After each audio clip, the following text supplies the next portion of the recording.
नमस्कार दोस्तों, 16 मई 2021 के daily news analysis current affairs में आपका स्वागत है। देखते हैं कौन कौन सी न्यूज़ डिस्कस करेंगे। पहली न्यूज़ है cyclone storm Tauktae very likely to intensify further. तो ये जो साइक्लोनिक स्टॉर्म है तौकतई, जिसका नाम म्यांमार से आया है, जो कि एक कहते हैं ना कि वेरी बहुत तेज़ मूव करने वाली लेजर्ड के नाम पे नाम पड़ा है तौकतई।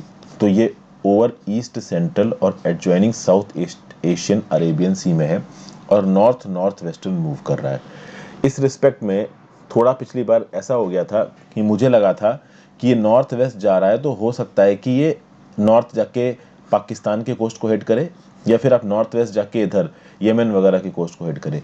बट ऐसा नहीं है। ये जो है ये हमारे गुजरात में ही हिट कर रहा है। कुछ इसका जो नॉर्थर्न अप्रोच थी वो कुछ ऐसी और हल्की सी टिल्टेड है, तो उस रिस्पेक्ट में ये गुजरात कोस्ट को जाके ही हिट करेगा। और कहीं ना कहीं साइक्लोन के चलते जो हमारे वेस्टर्न कोस्टल इलाके हैं, गोवा हुआ के आसपास पे, केरला के आसपास के, यहाँ पे भी ठीक ठाक बारिश हो रही है। तो इस रिस्पेक्ट में आप देखो तो ये जो साइक्लोनिक स्टॉर्म है तौकतई, ये 11 किलोमीटर पर आवर की स्पीड से ईस्ट सेंट्रल और adjoining south east Arabian sea 12.8 degree north latitude और लॉन्गिट्यूड 72.5 डिग्री ईस्ट, जो कि लगभग है 190 kilometre north west of Amindivi Lakshadweep, 330 kilometre south south west of Panjim Goa, 930 kilometre south south east of Veraval Gujarat और 1020 kilometre south south east of Karachi Pakistan. तो इससे लगभग इस पर्टिकुलर जगह पे था ये आज सुबह या कल शाम को कह लीजिए। और ये धीरे धीरे सीवियर साइक्लोनिक स्टॉर्म में अपने आप को कन्वर्ट करेगा अगले 6 घंटों में, और उसके बाद अपने आप को वेरी सीवियर साइक्लोनिक स्टॉर्म में कन्वर्ट करेगा 12 घंटे बाद। अब ऑब्वियस सी बात है, इस न्यूज़ को आए हुए ही लगभग 12 घंटे हो चुके हैं, तो ऑब्वियस सी बात अब तक हो सकता है कि ये वेरी सीवियर साइक्लोनिक स्टॉर्म में बदल गया हो। और उस रिस्पेक्ट में ये अंदेशा है कि गुजरात कोस्ट पे पोरबंदर और नरलिया के बीच में ये हिट करेगा। कब हिट करेगा? तो लगभग 18 मई को हिट करेगा, आफ्टरनून में या इवनिंग में। आज कौन सी तारीख है? तो आज है 16 मई। ये शुरुआत कैसे हुई थी? तो शुरुआत इसकी ऐसी हुई थी कि भाई लक्षद्वीप के आसपास एक बहुत डीप डिप्रेशन डेवलप हुआ था अरेबियन सी में, और ऐसा बोला गया था कि वो नॉर्थ जाएगा, नॉर्थ वेस्ट जाएगा। तो ज़्यादा नॉर्थ वेस्ट जाता तो वो सेंट्रलाइज्ड अरेबियन सी में चला जाता, लेकिन अब ऑब्वियस सी बात है वो इंडिया के कोस्ट के पैरेलल ही ऑलमोस्ट जा रहा है और गुजरात पे हिट कर रहा है। तो आप कह सकते हो कि ये पहला साइक्लोनिक स्टॉर्म है जो कि नॉर्थ इंडियन ओशन रीजन में बना है 2021 में। ओके, तो ये very severe cyclonic storm Tauktae currently active और स्ट्रेंथनिंग है। कर्नाटक और गोवा को तो इम्पैक्ट कर ही रहा है, गुजरात में खासा नुकसान पहुंचा सकता है, ऐसा बोला जा रहा है। अभी 18 मई तक पता चलेगा कि इसका जो इम्पैक्ट है वो कितना डेंजरस होने वाला है। ठीक है भाई, तो ये सब बातें इसके बारे में यहाँ पे लिखी हुई हैं। इसके बारे में पूरा बता रखा है कि द डिस्टर्बेंस ड्रिफ्टेड ईस्टवर्ड, पहले ईस्टवर्ड गया, डीप डिप्रेशन हुआ 14 मई को, फिर ये नॉर्थ टर्न लिया, धीरे धीरे इंटेंसीफाई होता गया। आपको पता ही है कि साइक्लोन कैसे डेवलप होते हैं। गर्मी होगी, ठीक है ना, गर्मी बढ़ती जाएगी, लो प्रेशर बढ़ता जाएगा, और उस लो प्रेशर के आसपास जो विंड्स है वो रिवॉल्व होती जाएंगी, तो बीच में इंटेंस लो प्रेशर होगा, और बाहर इस लो प्रेशर के आसपास के बाहर का जो इलाका है वहाँ पे तेज़ हवाएं और बहुत तेज़ बारिश हो रही होगी। और जब एक साइक्लोनिक स्टॉर्म बनता है तो उसकी जो पूरी की पूरी एनर्जी निकलती है वो एक समुंदर से निकलती है। जैसे ये साइक्लोन समुंदर से लैंड के ऊपर चला जाता है, इसकी पावर सप्लाई कट ऑफ हो जाती है और फिर ये धीमा पड़ता रहता है। तो द मोमेंट ये गुजरात की कोस्ट पे हिट करेगा, गुजरात में काफ़ी तबाही मचाएगा, लेकिन एक बार ये लैंड के ऊपर चला गया तो समुंदर की सप्लाई कट जाएगी, तो उसके बाद धीरे धीरे करके 2-3 दिन में पूरा शांत पड़ जाएगा, लेकिन 1-2 दिन में ये अच्छी खासी तबाही मचा देगा। ठीक है भाई, ये जो तौकताई है ये ऑलरेडी रेनफॉल और फ्लैश फ्लड्स लेके आ चुका है along the coast of Kerala, कुछ हद तक लक्षद्वीप में भी।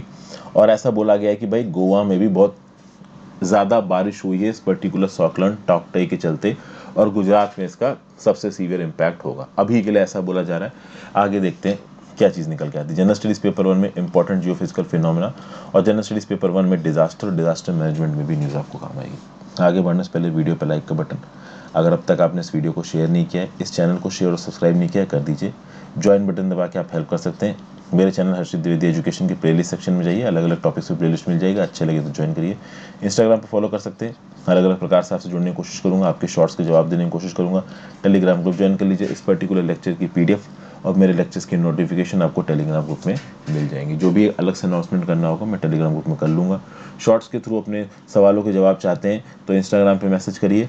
ऑब्वियस ही बात है, मैं सारे शॉर्ट्स के जवाब नहीं दे सकता, there is a limited capability कि मैं कितने जवाब दे सकता हूँ, एक दिन में 4, 5, 6 जो भी दे सकता हूँ, जो सबसे इंपॉर्टेंट मुझे नजर आते हैं।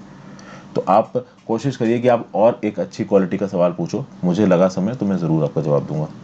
नेक्स्ट बात करते हैं Maler Kotla is Punjab 23rd district. तो भाई जो पंजाब के चीफ मिनिस्टर हैं कैप्टन अमरिंदर साहब, इन्होंने डिसाइड किया कि जो मालेर कोटला है इसको पंजाब की 23वीं डिस्ट्रिक्ट बनाया जाएगा। ओके, और ये जो मालेर कोटला को डिस्ट्रिक्ट बनाने का फैसला है, बहुत लंबे समय से इस इलाके के लोग इस बात के ऊपर डिमांड कर रहे हैं कि इसको एक अलग से डिस्ट्रिक्ट बनाइए। ओके, और अगर ये अलग से डिस्ट्रिक्ट बन जाती है तो इनकी जो हार्डशिप है, हार्डशिप कहने मतलब है कि इनकी जो एडमिनिस्ट्रेटिव प्रॉब्लम्स है, क्योंकि जब एक डिस्ट्रिक्ट बनती है उस डिस्ट्रिक्ट का अपना एक हेडक्वार्टर होता है, पूरा का पूरा एडमिनिस्ट्रेटिव सेटअप वहाँ पे जाता है, तो उस रिस्पेक्ट में वहाँ का अपना डीएम, वहाँ का अपना डीजीपी, तो सरकार का ध्यान उस पर्टिकुलर इलाके में थोड़ा ज़्यादा अच्छी तरीके से लगता है। तो इसीलिए भी कहीं ना कहीं लोकल पीपल डिमांड करते हैं कि भाई हमें सबर्बन इलाके की तरह ट्रीट मत करिए, हमें एक प्रॉपर डिस्ट्रिक्ट बनाइए। तो सीएम साहब का ये बोलना है, अमरिंदर साहब का ये बोलना है कि मलेर कोटला और अहमदगढ़ की जो सब डिवीजन है और जो सब तहसील है अमरगढ़ की, वो इस नई डिस्ट्रिक्ट में होगी। और इस रिस्पेक्ट में 6 करोड़ रुपया भी एलोकेट किया गया है to Maler Kotla under urban environment improvement programme. फिर जब कैप्टन अमरिंदर साहब ने ये अनाउंसमेंट किया तो उन्होंने सिटी की हिस्ट्री के बारे में बात की। उन्होंने बताया कि जो मालेर कोटला नाम की जगह थी, इसको 1454 में शेख सदरुद्दीन ई जहान जो कि अफगानिस्तान से आए थे, उन्होंने इस पर राज जमाया। फिर स्टेट ऑफ मालेर कोटला इस्टेब्लिश हुआ 1657 में बायजिद खान से। तो इस इलाके में सबसे पहले आए शेख सदरुद्दीन ई जहान, फिर भाई ये आए बायजिद खान। उसके बाद मलेर कोटला को आसपास के प्रिंसली स्टेट्स में मिला के बनाया गया पेप्सू स्टेट, जिसका नाम था आपका Patiala and east Punjab states union. और जब 1956 में रीऑर्गेनाइजेशन हुआ स्टेट्स का, तो मलेर कोटला पंजाब का पार्ट बन गया। डिस्ट्रिक्ट रेवेन्यू एडमिनिस्ट्रेशन की बात की जाए तो भाई डिस्ट्रिक्ट को हेड करता है कलेक्टर। ऑब्वियस ही बात है, आप सब लोग कलेक्टर बनना चाहते हो। एक डिस्ट्रिक्ट के अंदर 4 या 5 रेवेन्यू डिवीजन्स आते हैं, जिसमें आरडीओ यानी कि सब कलेक्टर होता है, जिसको आप कभी कभी एसडीएम भी बोलते हो। और इन हर रेवेन्यू डिवीजन के अंदर आप कह सकते हो बहुत सारे तालुका, मंडल, ब्लॉक्स आते हैं। तो अगर आप यूपी पीसीएस का या फिर किसी और पीसीएस का एग्ज़ाम देते हो तो बहुत ऊपर की पोस्ट मिलेगी तो एसडीएम मिलेगी, तो एसडीएम की तरह आप काम करोगे। अगर थोड़ा सा नीचे वाली पोस्ट मिली तो हो सकता है आपको बीडीओ वगैरह की पोस्ट मिल जाए, तो उसमें पूरा एक ब्लॉक का चार्ज आपके पास होता है। जब आप आईएएस का एग्ज़ाम क्वालिफाई करोगे तो आप बनोगे कलेक्टर। लेकिन आईएएस के एग्ज़ाम में मैं आपको एक बात बता दूं, कलेक्टर की पोस्टिंग्स लिमिटेड होती हैं। एक आईएएस ऑफिसर ऐसा नहीं कि पूरी ज़िंदगी भर वो डिस्ट्रिक्ट मजिस्ट्रेट ही रहेगा। कलेक्टर की 1 या 2 अच्छी पोस्टिंग्स मिलती हैं उसको अपने पूरे सर्विस पीरियड में। हाँ, ये अलग बात है कि अगर उसके पॉलिटिकल कनेक्शंस अच्छे हैं, रूलिंग एडमिनिस्ट्रेशन के साथ उसकी अच्छी बनती है, तो बहुत लंबे समय तक वो कलेक्टर रह सकता है। इसको मैं कभी किसी और वीडियो में समझाऊंगा आपको as a motivational thing. Okay, तो ये है पूरा का पूरा। तो कल की डेट में अगर आप पीसीएस क्वालिफाई करके एसडीएम बनते हो तो ऑब्वियस बात है आप किसी कलेक्टर के अंदर काम करोगे। ओके, अगर आप नए नए आईएएस बन के जाते हो तो उस रिस्पेक्ट में बहुत शुरुआत के जो आपके ईयर होंगे 5 या 6 या 7 साल, उसमें हो सकता है कि आपको किसी जगह का एसडीएम बना दिया जाए, जो कि बहुत अच्छी पोस्ट होती है। मैं बोलूँगा एसडीएम भी बहुत रिस्पॉन्सिबिलिटी वाला काम है। कलेक्टर तो है ही अल्टीमेट रिस्पॉन्सिबिलिटी काम वाला काम, बट एज एन एसडीएम बहुत लोग आपको रिपोर्ट करेंगे, बहुत से बीडीओज, बहुत से तालुका के लोग आपको रिपोर्ट करने आएंगे। ओके, फिर आप बात कर लीजिए तो मंडल्स, ये जो आपको मैंने बताया ना कि हर रेवेन्यू डिवीजन तालुक और मंडल मटी होती है। एक मंडल में 10 या 10 से ज़्यादा विलेजेस होते हैं। ओके, और इन विलेजेस को विलेज रेवेन्यू ऑफिसर्स टेकअप करते हैं। कानूनगोज हैं और बहुत अलग अलग प्रकार की विलेज सर्वेंट्स होते हैं यहाँ पे, जो कि ओवरऑल एक, आपने अगर ये पंचायत नाम का सीरीज देखा हो तो उसमें एक पंचायत सेक्रेटरी है, कानूनगोज होते हैं। ठीक है, तो इस प्रकार के लोग बीडीओ को रिपोर्ट करते हैं, बीडीओ एसडीएम को रिपोर्ट करता है, एसडीएम डीएम को रिपोर्ट करता है। कुछ इस प्रकार की हायरार्की चलती रहती है। अलग अलग स्टेट्स में इन पर्टिकुलर पोस्टों को कुछ दूसरे नाम भी दिए जा सकते हैं। मैंने ये यूपी वाले नाम बताए आपको। जनरल स्टडीज पेपर 2 में separation of powers between various organs, dispute reduction mechanism and institutions में न्यूज़ काम आएगी। नेक्स्ट बात करते हैं new species of skink found from western Ghats. देखिए, हर्पेटोलॉजिस्ट के ग्रुप ने, और हर्पेटोलॉजिस्ट क्या होते हैं मैंने कल की वीडियो में बताया करंट अफेयर्स की, तो एक नई स्पेशीज मिली है हर्पेटोलॉजिस्ट को अनाईकाटी हिल्स में, कोयम्बटूर में, वेस्टर्न घाट्स में, जिसका नाम है एशियन ग्रेसाइल स्किंक। अब मैं आपको एक बात बता दूं, कुछ लोग अक्सर कर पूछते हैं सर कि ज्योग्राफी की तैयारी कैसे करें, मैप्स में भूल जाता हूँ। तो कभी कभी मैं आपके साथ ऐसे लोकेशंस के नाम लेता हूँ, जैसे अनाईकाटी हिल्स का नाम लिया और मैंने इसकी लोकेशन नहीं देखी, तो आपकी रिस्पॉन्सिबिलिटी बनती है कि आप गूगल अर्थ खोलो और इसको ऑन द स्पॉट ढूंढो। आपको बहुत सी चीज़ें अपनी तैयारी में खुद भी करनी होंगी। कोई भी खाने की तरह चीज़ें परोस के आपके सामने नहीं रखेगा, इस बात को हमेशा याद रखना। कि कोई एक पर्टिकुलर टीचर मिल जाए या कोई एक पर्टिकुलर बुक मिल जाए जो हमको चीज़ें रटा दे और हम सब कर लेंगे और खुद से हम अपना दिमाग नहीं लगाएंगे, तो ये एक बहुत रिग्रेसिव अप्रोच है। ये रिग्रेसिव अप्रोच आपको एसएससी जैसे एग्जामों में काम आ सकती है। यूपीएससी और पीसीएस का पैटर्न और स्टैंडर्ड बहुत मुश्किल हो गया है, तो वहाँ पे तो आपको करनी पड़ेगी एनालिसिस। चलिए, ये जो एशियन ग्रेसाइल स्किंक मिली है ना, बेसिकली जो नई स्पेशीज इसको नाम दिया गया है सुब्दोलसेप्स नीलगिरिएंसिस, ठीक है ना, नीलगिरी के नाम पे पड़ा है इसका। इस रेप्टाइल की जो बॉडी है स्लेंडर बॉडी है, केवल 7 सेंटीमीटर इसकी लेंथ है, ब्राउन इसका कलर है और ये काफ़ी हद तक पुरानी स्पेशीज सुब्दोलोप्सिस प्रूथी की जैसी है। ये जो नई स्पेशीज मिली है वो कुछ इस प्रकार की दिखती है। ओके, अब इस प्रकार की स्पेशीज को देख के अगर आप देखोगे तो ऑब्वियस ही बात है ये थोड़ा बहुत सांप जैसे लग रहे हैं, बट एक्चुअली में ये उतने पॉइजनस नहीं है जितना सांप पॉइजनस होता है। देखिए क्या बताया जा रहा है, ये जो स्किंक्स हैं ये डायरनर हैं, डे टाइम में एक्टिव रहते हैं और इनके हैबिटाट्स सीक्रेटिव हैं। ये मतलब कहाँ पे रहते हैं, किन हैबिटाट्स में फलते फूलते हैं, इसके बारे में अभी के लिए बहुत ज़्यादा जानकारी है नहीं, ना ही इनकी नेचुरल और एवोल्यूशनरी हिस्ट्री के बारे में हमें ज़्यादा जानकारी है। तो उसके चलते इन स्पेशीज़ के बारे में हम लोग बहुत ज़्यादा जानते नहीं है, इसलिए इन स्पेशीज़ को डाटा डेफिशिएंट कैटेगरी में रखा गया है। ओके, इस स्पेशी आप कह सकते हो कि स्किंक स्पेशीज़ के अंदर केवल अब तक 3 स्पेशीज डेवलप हुई हैं लास्ट मिलेनियम में मेनलैंड इंडिया में। तो एक स्किंक स्पेशीज की ये तीसरी स्पेशी है जो कि इंडियन मेनलैंड में मिली है पिछले एक लास्ट मिलेनियम में। एक मिलेनियम में कितने साल होते हैं ये भी नीचे कमेंट बॉक्स में बताओ, देखें कितना तैयारी कर रखी है। ये जो स्किंक्स हैं वो है नॉन वेनोमस। नॉन वेनोमस मतलब ये जहरीले नहीं है। तो एक सांप काटता है तो आपकी मौत हो सकती है अगर एंटी वेनम ना मिला सही समय पर, या फिर आपका जो पॉइजन है वो निकाला ना गया खून चूस चूस के, या फिर आप देखो कि जो स्नेक्स हैं they are basically very poisonous. हालांकि सारे स्नेक पॉइजनस नहीं होते बट ज़्यादातर होते हैं।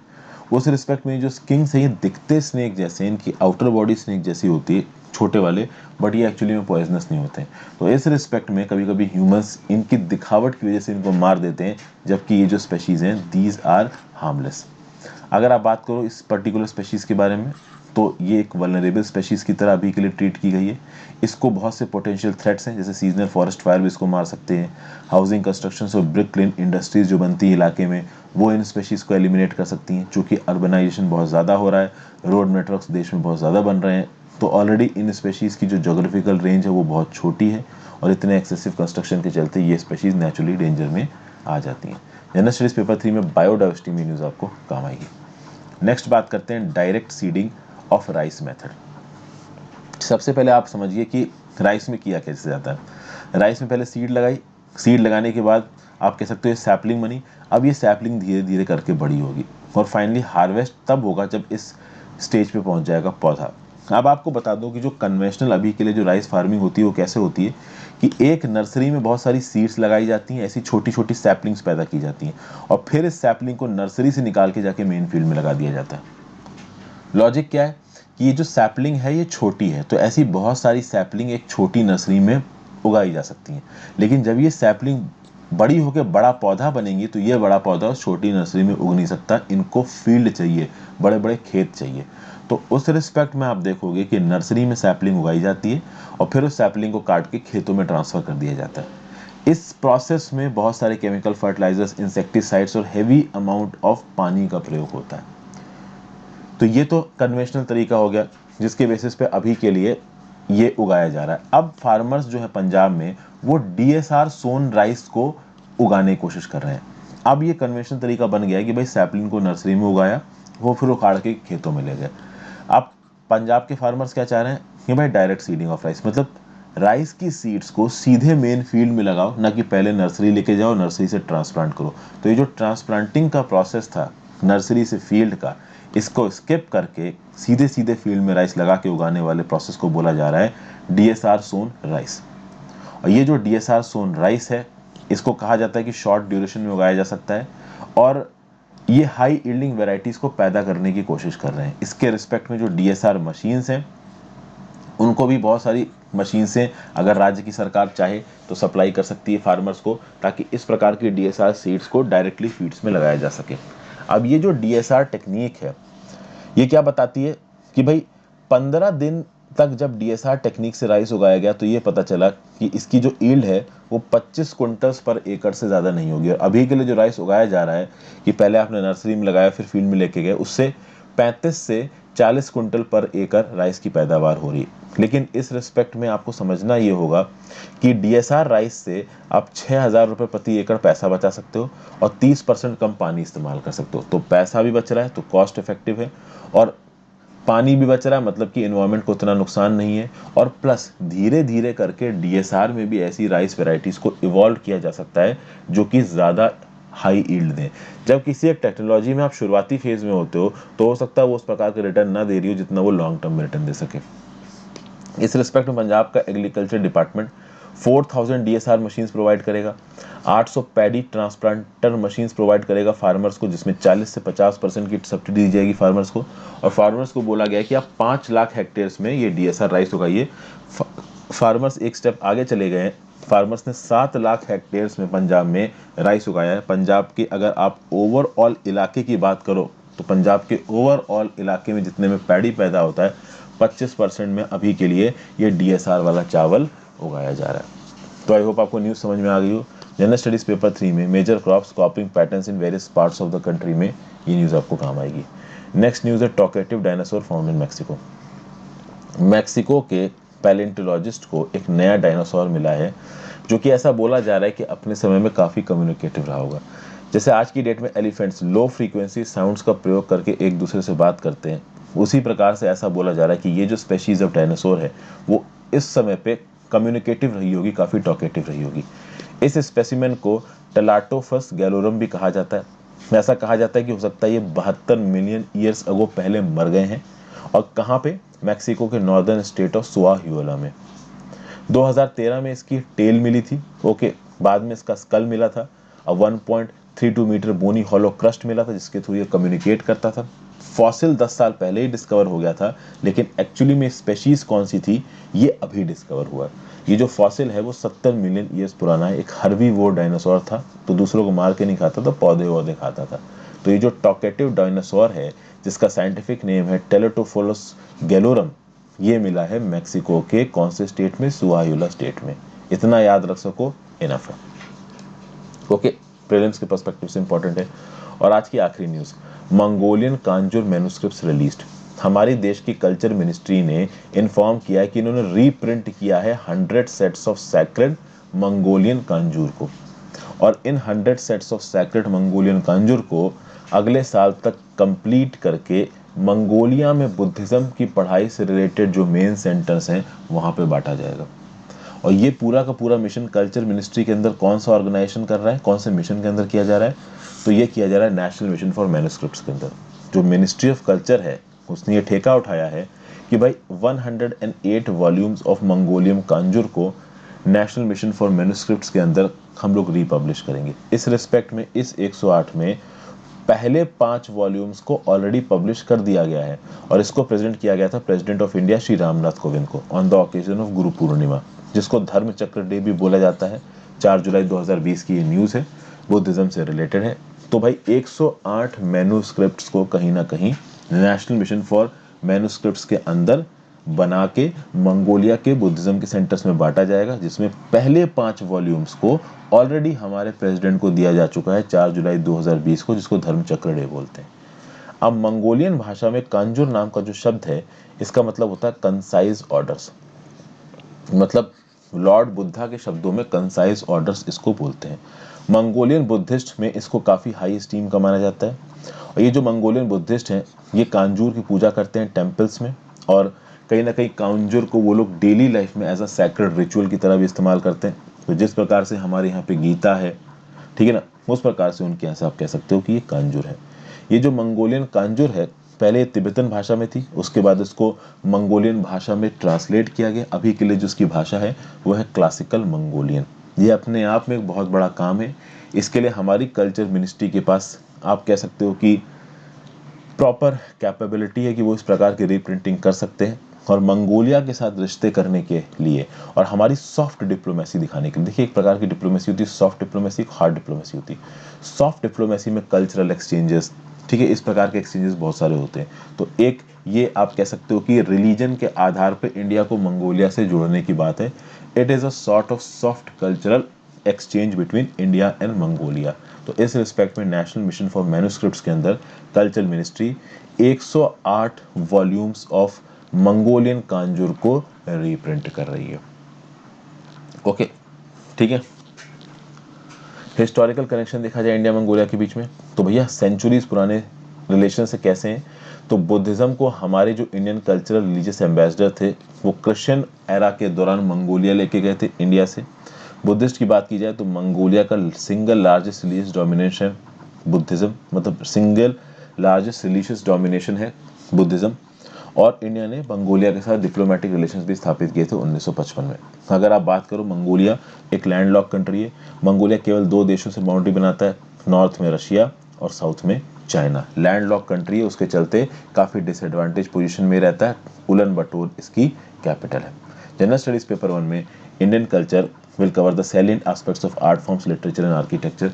बेसिकली यहाँ पे 2 ऑर्गेनाइजेशंस काम के हैं। एक तो नेशनल मिशन फॉर मैन्युस्क्रिप्ट्स काम का है, मिनिस्ट्री ऑफ कल्चर के अंदर ये आता है। और मंगोलियन कांजूर को हमारा जो कह सकते हैं ना कि national mission for manuscripts and culture ministry ये एग्जीक्यूट कर रहा है।